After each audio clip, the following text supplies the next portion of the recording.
Hey, how's it going? My name is Nathaniel Tabor. I'm currently a Met student, and I'm going to be walking you through my forecast through the upcoming winter of 2020 through 2021. Bear with me here as I will try to talk more slowly and speak more in depth about the reasons for my forecast, sea surface temperature anomalies, as well as model forecasts, and basically what I believe is going to happen in general. Also, excuse me, I do have a ice cold Sprite off to my side, which I will be helping myself to occasionally through this video to help me get through talking so much. This currently what you're seeing is the logo for a startup company I'm trying to get going, which is called Weathercast. You guys can find me on this YouTube channel uploading forecasts hopefully regularly in the future, or hopefully a Facebook page coming soon. With that said, let's get into what I believe will be the temperature anomaly forecast for this winter.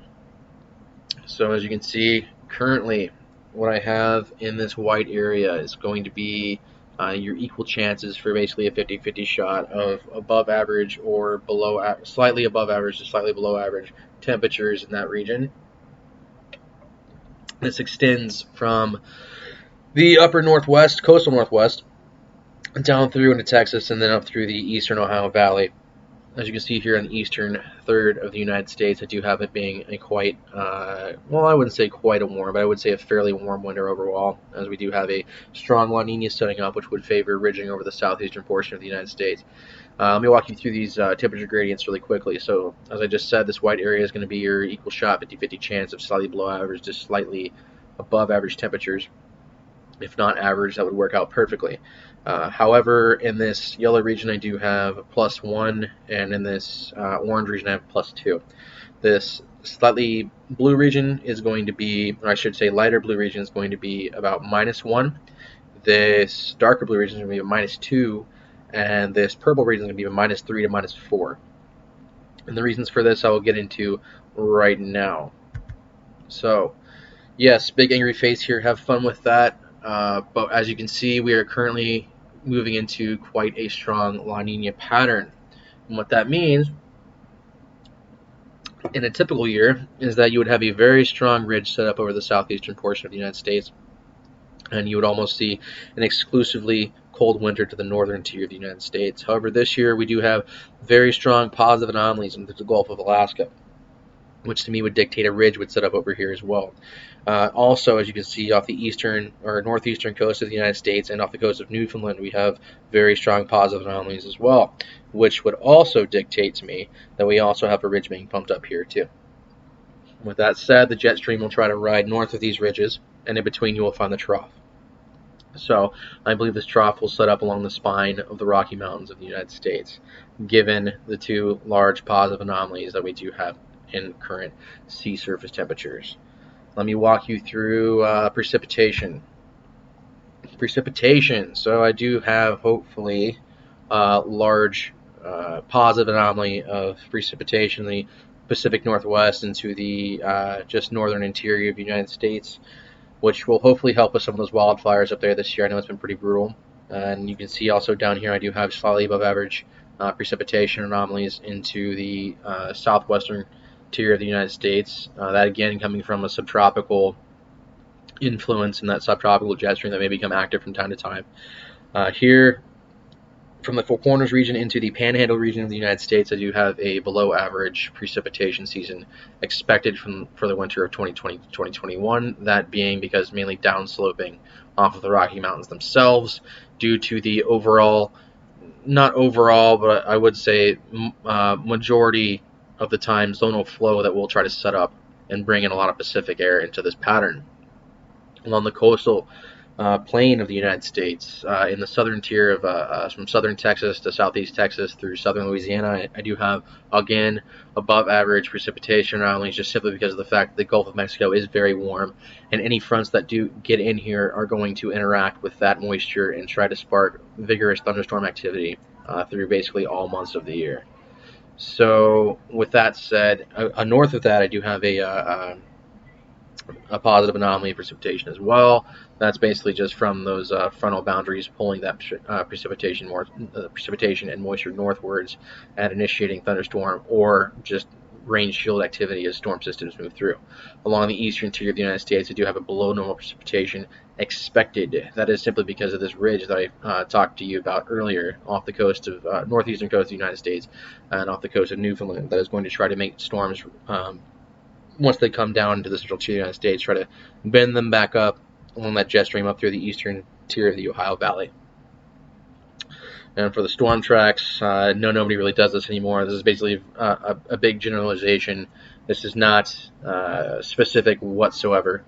And I just have these highlighted in different colors so you can basically see what I can kind of expect, or what you can kind of expect generally throughout the winter as we move forward.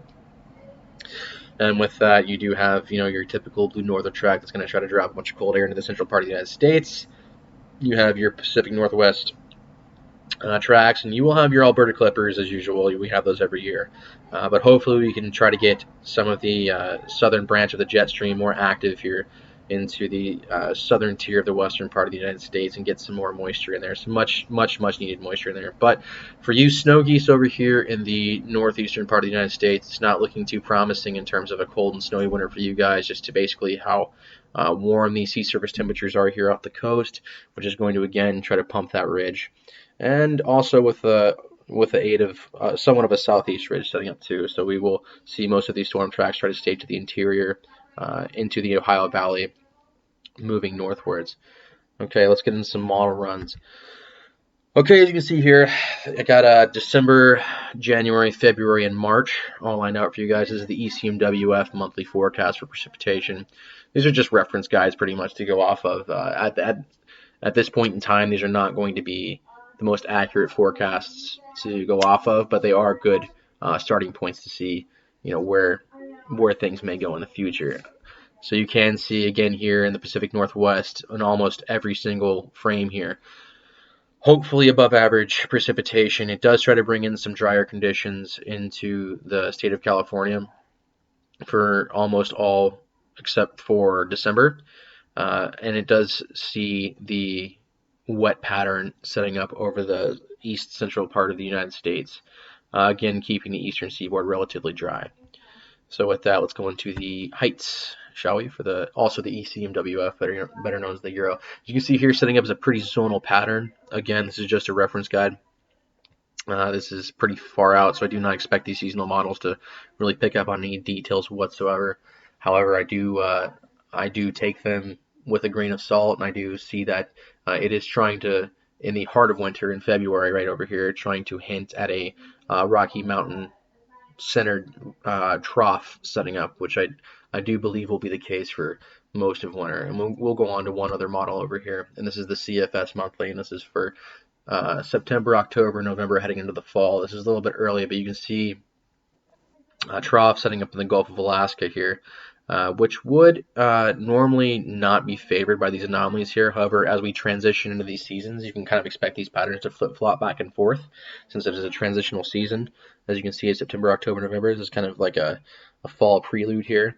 Big ridging in the, well, not big ridging, but substantial ridging in the central part of the United States, which I think is honestly kind of picking up on some colder air masses moving in from northern Canada. And we will also check out the precipitation forecast from that model, valid through October through December. You can see the big area of dryness from that southeast ridge that's trying to pick out over the southeastern part of the United States. Hopefully getting into some big-time rain-making storms coming in from the Gulf of Alaska and the Pacific Northwest. However, it does show a dry here in the Sacramento Valley of California, also to the west of Seattle. Not necessarily good news, but once again, these model forecasts are very far out. So they should be taken with a grain of salt, not necessarily taken for gospel.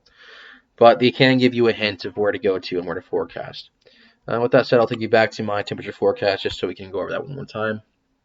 Again, based off of where I think the ridging is going to set up, we should have a pretty moderately warm winter on the eastern seaboard of the United States, a generally warm winter on the coastal region of the western coast of the United States. That is basically due to how warm these sea surface temperature anomalies are off the coast.